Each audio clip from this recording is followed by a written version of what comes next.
आज हम चर्चा करने वाले हैं सस्पेंसिव वीटो पावर पे, निलंबित वीटो पावर।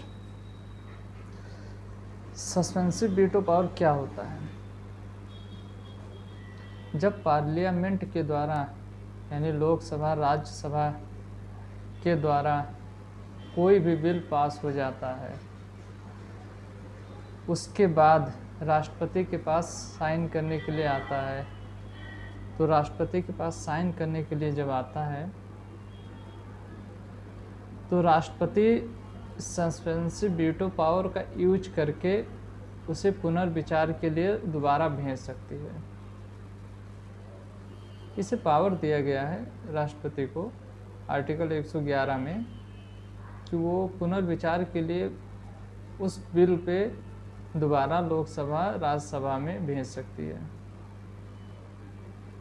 लेकिन मनी बिल के केस में राष्ट्रपति के पास ये पावर नहीं होता, वीटो पावर नहीं होता कि वो पुनर्विचार के लिए भेज दे। एब्सोल्यूट वीटो पावर का यूज कर सकते हैं मनी बिल के लिए, लेकिन सस्पेंसिव निलंबित वीटो पावर का यूज राष्ट्रपति मनी बिल के केस में नहीं कर सकते। कारण क्या है कि मनी बिल जो होता है वो इन्हीं के आदेश के बाद ही बनता है, पास होता है। तो इसीलिए राष्ट्रपति आदेश देता है तभी रिकमेंड करता है, तभी मनी बिल पास होता है। इसीलिए इनको ये नहीं दिया, पावर नहीं दिया गया, वीटो पावर नहीं दिया गया राष्ट्रपति को कि पुनर्विचार के लिए इसे मनी बिल को दोबारा लोकसभा में भेज दें।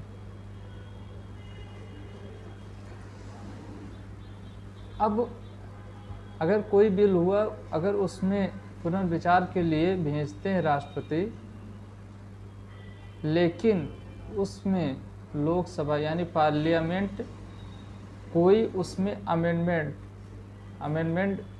किए बिना सेम टू सेम वैसे ही दोबारा राष्ट्रपति के पास भेज देता है, तो उस केस में राष्ट्रपति बाउंड है उस पर साइन करने के लिए। फिर ये नहीं है कि दोबारा फिर भेज दे पुनर्विचार के लिए पार्लियामेंट के पास। दोबारा राष्ट्रपति अपना वीटो पावर यानी सस्पेंसिव वीटो पावर नहीं यूज कर सकता। ऐसे कहानी है, कहानी क्या हकीकत है। 2006 में ऑफिस ऑफ प्रॉफिट बिल 2006 काफ़ी फेमस केस है ये। जब जया बच्चन सपा सांसद थे तो 17 मार्च 2006 को जब इनका अवधिकाल समाप्त हुआ, उसके बाद ऑफिस ऑफ प्रॉफिट बिल काफ़ी चर्चा में आया। तो उस समय यूपीए की सरकार थी। उसमें बहुत से ऐसे लोग थे जो ऐसे पदों पे थे जिसमें दो पदों पे थे जहाँ पर सरकारी फ़ायदा उठाते थे, यानी कि ऐसे पदों पे विद्यमान थे जहाँ पर दो जगह से सरकारी पैसों का यूज करते थे। इसीलिए बनाया गया ऑफिस ऑफ प्रॉफिट बिल। ये ऑफिस ऑफ प्रॉफिट बिल एक तरह से यूपीए सरकार सोनिया गांधी अपने बचाव के लिए, अपने कुछ मेंबर के बचाव के लिए ही बनाई थी, जिस पे अब्दुल कलाम जी ने सस्पेंसिव वीटो पावर का यूज किया। उस समय लोकसभा स्पीकर थे सोमनाथ चटर्जी।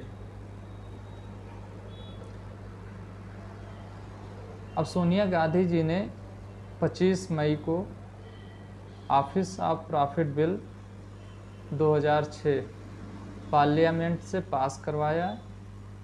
उसके बाद राष्ट्रपति के पास भेज दिए साइन के लिए। अब राष्ट्रपति जी इतने महान ज्ञानी राष्ट्रपति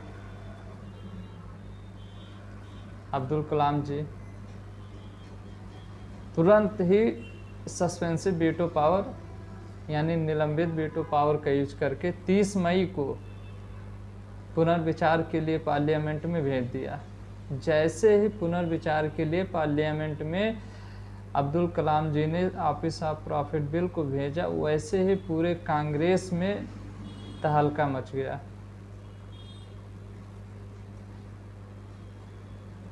तहलका मचने का कारण क्या था कि कम से कम 45-50 मेंबर ऐसे थे, मेंबर ऑफ पार्लियामेंट, जो ऑफिस ऑफ प्रॉफिट बिल का वायलेशन करते थे। एक चीज़ और है, ऑफिस ऑफ प्रॉफिट जो है ये हमारे संविधान में कहीं पर भी इसका डिफिनेशन नहीं दिया गया है, डिस्क्राइब नहीं किया गया है।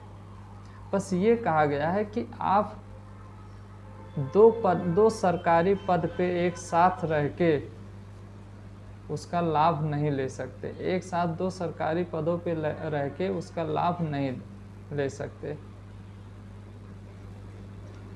अब कम से कम 45-50 मेंबर जो थे उनको घबराहट से होने लगी। अब अब्दुल कलाम ने निलंबित वीटो पावर का यूज कर दिया।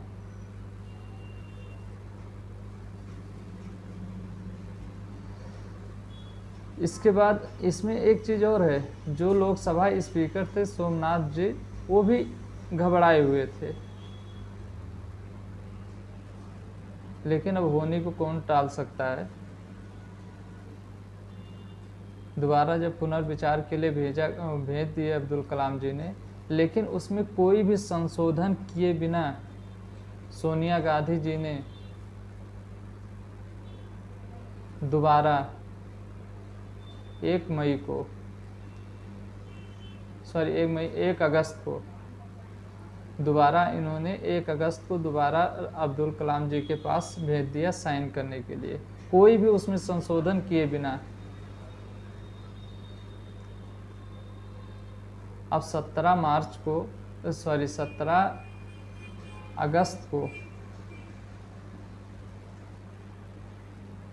यानी 17 अगस्त 17 दिन तक राष्ट्रपति जी अब्दुल कलाम जी इस बिल को अपने पास रखे रहे, लेकिन मजबूरन 18 अगस्त को इन्होंने सिग्नेचर कर दिया।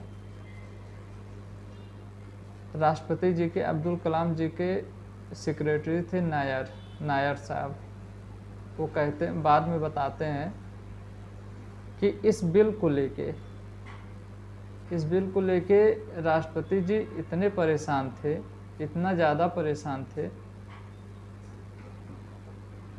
कि अब वो क्या ही बताएं। तो नायर जी उनके सेक्रेटरी थे, क्योंकि राष्ट्रपति जी का कहना था कि इसमें कुछ ही लोगों को शामिल किया गया इस बिल में, उस बिल का फ़ायदा उठाने के लिए, बाकी अन्य लोगों को नहीं शामिल किया गया था। और भी मेंबर थे, और भी स्टेट के मेंबर थे, लेकिन उनको इसमें शामिल नहीं किया गया, इसीलिए उनको परेशानी हो रही थी। तो इस तरह ऑफिस ऑफ प्रॉफिट बिल 18 अगस्त को पास हो गया, राष्ट्रपति जी ने साइन कर दिया, और इस खुशी में सोनिया गांधी जी ने मिठाई बांटा। लेकिन अब्दुल कलाम जी ने अपने शासनकाल में बहुत से अच्छे काम किए। एक उनके शासनकाल में राष्ट्रपति जी अब्दुल कलाम जी एक बार और घबराए हुए थे। 2005 में आधी रात को बिहार में राष्ट्रपति शासन लागू करने के लिए उनके ऊपर दबाव बना, उस समय वो भी बहुत टेंशन में थे 2005 में। तो ऐसे बहुत से किस्से हैं राष्ट्रपति जी के पास के बारे में, जो ना चाहते हुए भी उनको करना पड़ा। यह है suspensive veto power. Thank you.